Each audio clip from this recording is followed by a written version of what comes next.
terhormat, dimuliakan. Begitu datang tadi, pertama kali sorban saya diganti, ganti sorban yang lebih besar. Lalu kemudian diberikan makan, dan yang paling spesial adalah durian yang rasanya luar biasa. Ini Ustadz Somad, duriannya durian perkawinan antara lokal dan impor. Jadi ternyata pernikahan itu, ini bukan menurut saya, menurut pakar-pakar yang ada di dalam tadi, ada durian lokal yang manis tapi dagingnya tipis, sementara yang dari luar itu tebal. Maka dikawinkan, akhirnya jadilah durian yang rasanya manis dan dagingnya tebal. Jadi begitu juga pernikahan Ustadz Somad katanya, dicari perempuan yang cantik dengan laki-laki yang cerdas. Akhirnya lahirlah anak ganteng, cantik dan cerdas. Harapannya begitu, tapi ternyata kenyataannya insya Allah begitu, insya Allah. Amin.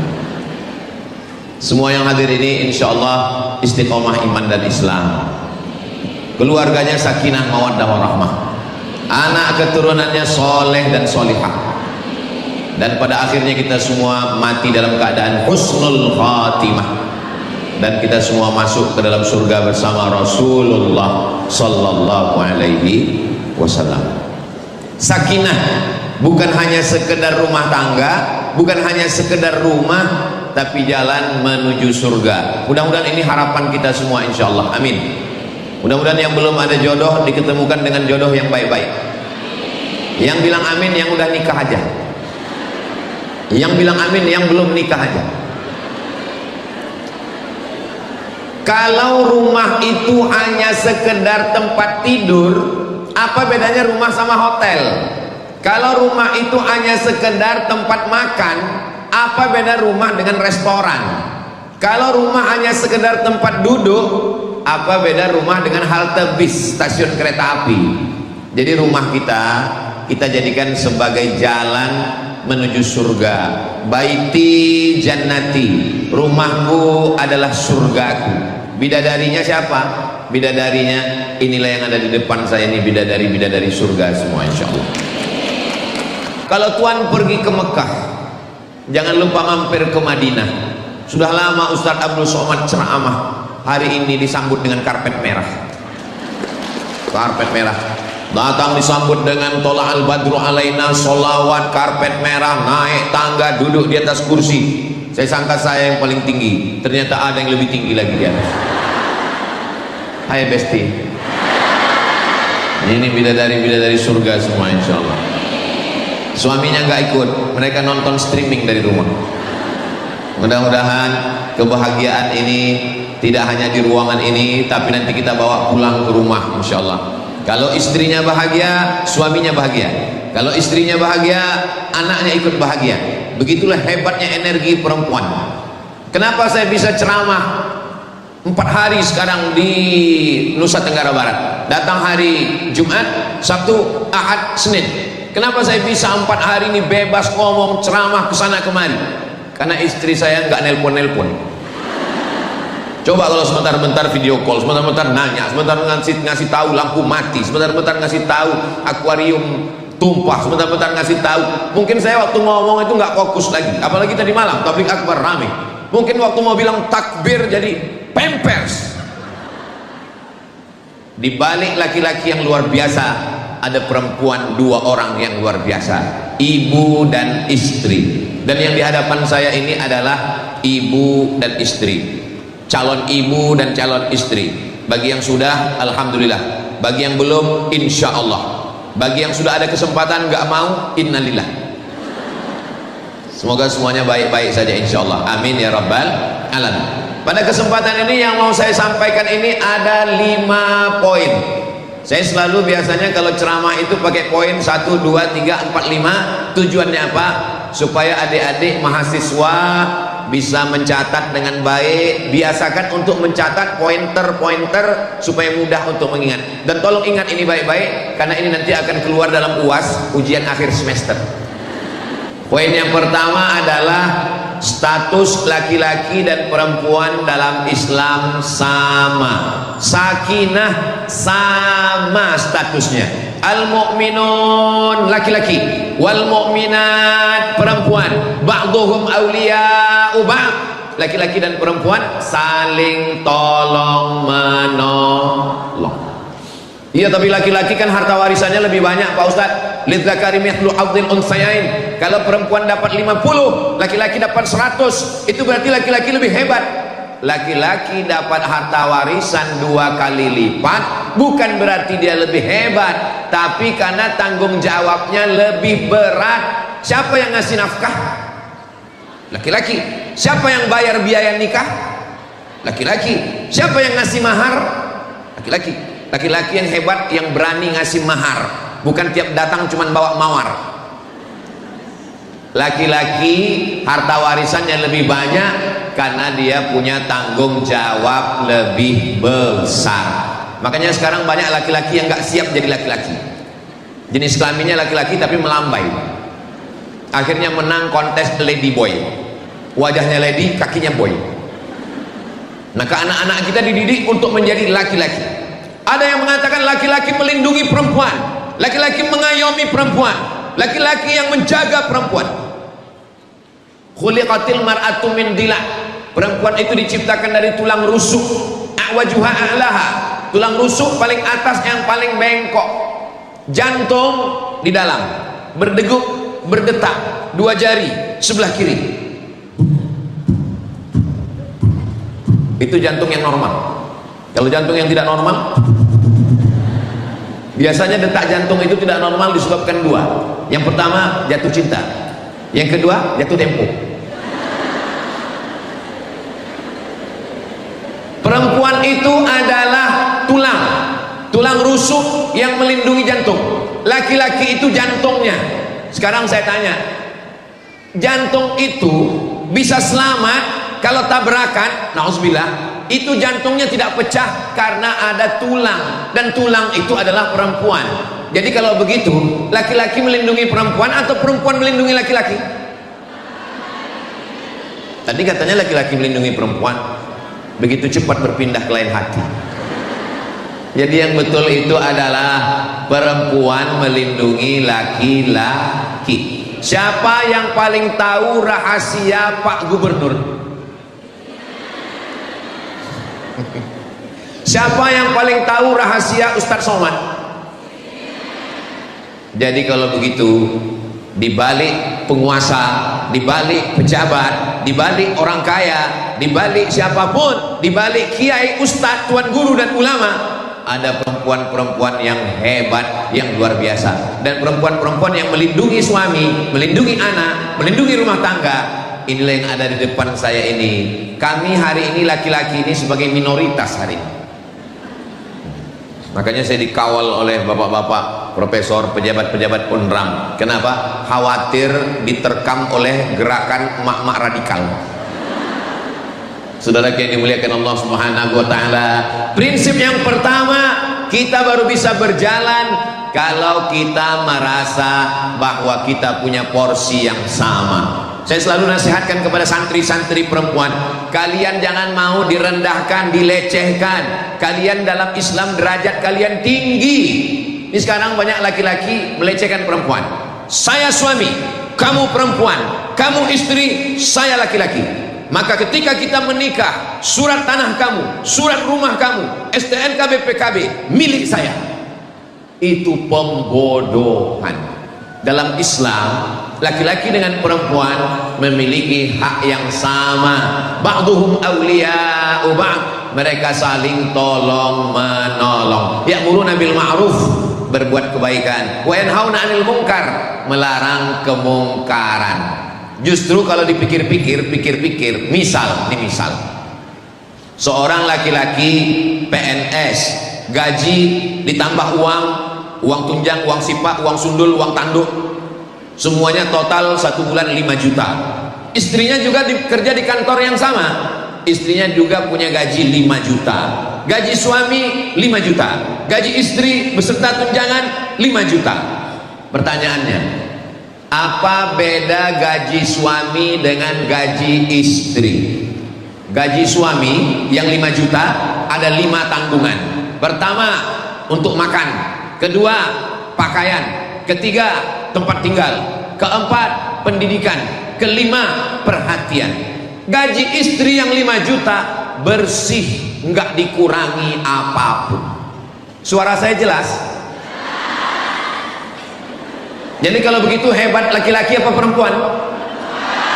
Itu maka coba lihat iklan obat sakit kepala. Rata-rata laki-laki semua. Karena duitnya sama, tapi pengeluaran dan tanggung jawabnya beda. Makanya anak laki-laki jangan dimanjakan, berikan dia tanggung jawab. Kenapa? Karena kalau tidak dia akan stres, depresi, anxiety, bunuh diri. Mudah-mudahan anak laki-laki kita anak-anak yang tegar, yang kuat insya Allah. Makanya sekarang lagi tren omongan laki-laki itu nggak bicara, Ustaz. Laki-laki itu nggak berkata-kata. Iya, langsung gila. Seorang laki-laki dipijat kepalanya, dikusuk sama istrinya. Lalu kemudian istrinya nanya, Mas, ya, dulu sebelum nikah siapa yang mijit kepala kamu? Kata istrinya. Siapa yang mijit kepala kamu? Kata suaminya. Dulu sebelum nikah saya nggak pernah sakit kepala. Jadi masalah tanggung jawab laki-laki lebih besar, masalah harta warisan laki-laki lebih banyak, karena laki-laki kepala rumah tangga, laki-laki memiliki tanggung jawab. Tapi masalah peran perempuan juga luar biasa. Maka ketika kita berada laki-laki perempuan diciptakan dari tulang rusuknya. Kalau kita berdiri itu yang sejajar tulang rusuk. Saya berdiri dengan Bapak, dengan Prof, itu yang sejajar dengan kita tulang rusuk, tulang kaki di bawah. Kenapa perempuan itu tidak diciptakan dari tulang kaki? Karena perempuan bukan diinjak-injak. Kenapa perempuan tidak diciptakan dari tulang kepala? Karena perempuan bukan mau naik di atas. Makanya kalau ada istri maunya di atas saja, itu berarti dia diciptakan dari tulang kepala. Kalau ada laki-laki perempuan yang maunya diinjak-injak, diremehkan, disepelekan, jangan-jangan ini terbuat dari tulang kaki kelingking. Perempuan diciptakan dari tulang rusuk yang melindungi jantung. Perempuan diciptakan dari tulang rusuk yang kalau berdiri derajatnya sama. Maka perempuan jangan mau dihinakan, dilecehkan, direndahkan, dijatuhkan. Jam 12 malam ada yang nelpon ke handphone saya, nomor yang lama, nomor baru saya rahasiakan. Dulu nomor lama, jam 12 malam nelpon. Assalamualaikum Ustaz. Waalaikumsalam. Ini Ustaz Abu Somad, salah sambung. Apa masalahnya? Suami saya sekarang di ruang tamu jam 2 malam. Maaf. Suami saya sekarang di ruang tamu. Maaf, saya pun malu mau ngomongannya, tapi ini kenyataan. Suami saya sekarang jam 2 malam di ruang tamu bawa PSK WTS. Apa yang mesti saya lakukan Pak Ustaz? Usir dia, saya bilang. Ini perbuatan mungkar, zina. Usir dia dari rumah. Tapi kata guru ngaji saya, sorga di bawah tapak kaki suami Pak Ustaz. Itu Ustaz setan, saya bilang. Pembodohan, saya bilang. Ar-rijal, laki-laki, qawwamuna 'alan nisa. Laki-laki menjadi pemimpin bagi perempuan. Laki-laki yang bagaimana? Laki-laki yang amanah, laki-laki yang taat, laki-laki yang takut kepada Allah. La ta'ata li makhluqin, tidak ada ketaatan kepada makhluk fi maksiatil khaliq, kalau dia membuat maksiat kepada Allah Subhanahu wa taala. Ibu-ibu insya Allah sudah selamat, tapi anak ibu perempuan. Ustaz, anak saya yang pertama Mizyan Hazik Abdillah, laki-laki. Anak saya yang kedua Sami Ahmad Mesbahi Ibadillah, laki-laki. Tapi setiap melihat anak-anak perempuan, tadi ada anak perempuan, saya melihat anak perempuan seperti anak saya, bagus. Kalau kita lihat anak perempuan seperti anak kita, bagus. Kita lihat ibu-ibu, emak-emak seperti emak kita, bagus. Asal jangan melihat istri orang seperti istri kita, bahaya. Saya melihat mahasiswi, melihat anak-anak sebagai perempuan. Makanya sekarang banyak perlindungan, Komisi Perlindungan Perempuan, karena dianggap perempuan ini banyak teraniaya, banyak terzolimi. Tapi kami sebagai laki-laki, saya perlu juga sampaikan, tolong buatkan komisi perlindungan suami yang tersakiti. Karena banyak juga perempuan-perempuan yang menganiaya laki-laki. Saya walaupun laki-laki, bicara depan perempuan, saya mau kita ngomong berimbang. Karena banyak juga laki-laki yang terzolimi, teraniaya. Papa, mama mau pergi arisan, tolong pel lantai, mandikan anak, cuci semua. Nggak apa-apa. Ini namanya perempuan sundel bolong, mak lampir. Saya nggak tahu juga kenapa. Ini mohon maaf ibu-ibu, jangan tersinggung. Kenapa hantu itu kebanyakan perempuan? Mak lampir perempuan, sundel bolong perempuan, nyi blorong perempuan, nyi roro kidul perempuan, suster ngesot perempuan, pocong perempuan. Hantu yang laki-laki paling genderuwo, sama yang satu lagi itu pun dari luar negeri, turis Dracula, zombie ada juga yang perempuan. Tolong ini laporkan Komisi Perlindungan Perempuan supaya hantu perempuan diminimalisir dan hantu laki-laki diperbanyak. Saudara yang dimuliakan Allah Subhanahu wa taala, itu fenomena di tengah masyarakat. Apakah itu muncul dari pengejekan, olok-olok? Jangan hina perempuan, karena perempuan adalah istri kita. Jangan hina perempuan, karena perempuan adalah ibu kita. Ini pejabat-pejabat yang hebat-hebat, profesor-profesor, wakil-wakil rektor, dekan-dekan, guru-guru besar, semua laki-laki yang hebat-hebat lahir dari perempuan. Betul? Dan tidak ada perempuan yang lahir dari laki-laki. Ada yang lahir dari bencong? Enggak ada. Perempuan adalah makhluk yang luar biasa. Jadi kalau perempuan mau punya percaya diri, kalau perempuan mau dihormati, dia mesti menghormati dirinya. Dia mesti tahu bahwa dirinya itu dimuliakan Allah. Dia bukan barang, dia bukan keset kaki, dia bukan tisu. Dia adalah makhluk yang dikirim Allah untuk mendampingi laki-laki. Maka bersikaplah sebagai pelindung. Jangan ceritakan aibmu, jangan ceritakan aib keluargamu, jangan mengadu tentang suamimu yang macam-macam. Kalau bisa dilindungi. Tapi kalau perempuan ini teraniaya, terzolimi, ingat, perempuan punya 6 wali. Ibu, kakak, adik, kalian punya 6 wali. Wali itu kan 9, itu wali songo. 6 wali. Ayah, kakek, kakak laki-laki, adik laki-laki, kakak ayah laki-laki, adik ayah laki-laki. 6. Yang nggak punya wali kemana? Fasultanu waliyun man la waliyalaha. Sultan. Dulu zaman-zaman kerajaan kita ada sultan, kerajaan Sasak ada sultan, ada raja. Setelah kita tidak punya raja, Presiden Soekarno itu diangkat sebagai waliul amri ad-daruri bisyaukah. Lalu Presiden mengangkat Menteri Agama mengangkat Kanwil mengangkat Kandepak, Kepala Kantor Departemen Agama mengangkat KUA bersikap sebagai ulil amri, KUA sebagai wali hakim. Itulah kenapa tidak ada KUA perempuan di Indonesia. Kenapa? Karena KUA menikahkan orang lain. Fasultanu waliyun man la waliyalaha. KUA sultan menjadi wali bagi perempuan yang tidak punya wali. Kalau suaminya pecandu narkoba, kalau suaminya pezina, kalau suaminya penjahat, jangan diam. Ini sekarang banyak perempuan yang takut, suami nakal, suami jahat, suami nggak pulang-pulang, namanya Bang Toib. Diam. Akhirnya menggumpal, mengkristal. Jadi apa? Diabetes mellitus. Menggumpal jadi apa? Jantung koroner. Menggumpal jadi apa? Darah tinggi, asam urat, asam lambung, asam pedas, asam bau. Ini semua mesti disadarkan perempuan. Saya mau perempuan ini disadarkan. Perempuan-perempuan yang mabuk karena cinta. Kenapa kamu nggak melawan? Kenapa kamu? Yang membuat perempuan ini tertekan 2. Yang pertama, karena doktrin dogma agama yang salah. Padahal agama Islam tidak demikian. Yang kedua adalah karena tradisi adat istiadat. Laki-laki super power, laki-laki superior, laki-laki hebat. Dalam Islam syarat masuk surga bukan laki-laki. Yang pertama kali beriman laki-laki apa perempuan? Dari bunyinya nggak yakin. Nabi dapat wahyu, Iqra bismi rabbikal ladzi khalaq. khalaqal insana min 'alaq, iqra wa rabbukal akram alladzi 'allama bil qalam 'allamal insana ma lam ya'lam. Nabi pulang kedinginan, diselimuti oleh Khadijah. Yang pertama kali beriman adalah perempuan. Ibu mesti paham, mesti sadar, yang pertama kali beriman adalah perempuan.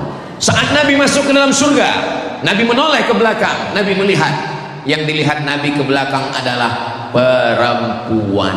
Nabi bertanya, siapa kamu? Perempuan itu menjawab, suami saya meninggal, lalu saya membesarkan anak-anak yatim sampai saya mati meninggal dunia. Sebagai penghargaan, dia masuk surga di belakang Nabi Muhammad sallallahu alaihi wasallam. Man ala salasa banatin, siapa yang punya 3 anak perempuan, siapa yang punya 3 anak perempuan, fa'addabahunna, dididik dengan baik, wa zawwajahunna, dinikahkan dengan orang baik, wa ahsana ilaihinna, buat baik sampai mati, falahul jannah, surgalah baginya. Siapa yang punya 3 anak perempuan, dididik dengan baik, kasih makan yang halal, nikahkan dengan orang baik, buat baik sampai mati, surga baginya. Siapa di antara ibu yang punya 3 anak perempuan sudah dapat kunci surga? Yang punya 3 anak perempuan, angkat tangan. Sudah dapat kunci surga. Yang baru 2, tambah 1 lagi. Ustaz Somad belum ada sama sekali. Doakan supaya Ustaz Somad punya anak perempuan. Berikutnya yang kedua, setelah perempuan tahu jati dirinya, bahwa derajatnya tinggi, bahwa dia masuk surga, bahwa dia beriman, bahwa dia derajatnya sama dengan laki-laki, baru dia punya percaya diri. Kalau enggak dia down, dia rendah. Apalagi kalau dikatakan kamulah perempuan, gara-gara kamulah Adam keluar dari surga, dia merasa bersalah terus. Apalagi kalau didengar ceramah, yang paling banyak di neraka adalah perempuan. Padahal yang paling banyak pengajian perempuan, yang paling banyak wirid yasin perempuan. Maka perempuan laki-laki mesti didulukan pada porsinya. Laki-laki sebagai pemimpin, laki-laki punya tanggung jawab, dan yang menolong laki-laki adalah perempuan. Ar-rijal, an-nisa, sonur rijal. Perempuan itu saudara laki-laki yang membantu, yang menolong laki-laki. Berikutnya yang kedua, perempuan berangkat kerja pagi jam 7.30, senam pagi masuk kantor, 8, 9, 10, 11, 12, jam 12 isoma, istirahat, somat, makan. Jam 1, jam 2, jam 3, jam 4, 9 jam dengan orang lain, 9 jam dengan suami orang, 9 jam dengan laki orang. Nanti pulang ke rumah jam 6, sampai rumah maghrib, isya, dengan suami sendiri cuman tinggal 2 jam. Jam 9, jam 10. Tolong yang 2 jam ini. Yang kedua adalah perhatian.